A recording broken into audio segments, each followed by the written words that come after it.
साथ साथ टिकटॉक भी बनाई, गपशप भी जम के लगाई। फिर भी मुफ्ती कवि टिकटॉक गर्ल के थप्पड़ का निशाना बन गए।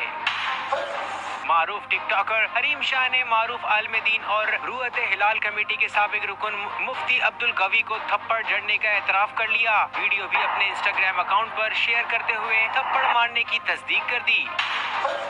बोल न्यूज से खुसूसी गुफ्तगू में कहा कि निजी होटल में एक शो की रिकॉर्डिंग के हवाले से गई थी, नाजेबा गुफ्तगू और गलत हरकतों पर थप्पड़ रसीद किया। मेरा एक शो था जिसमें मैं होस्ट थी और मेरे गेस्ट थे मुफ्ती अब्दुल कवी।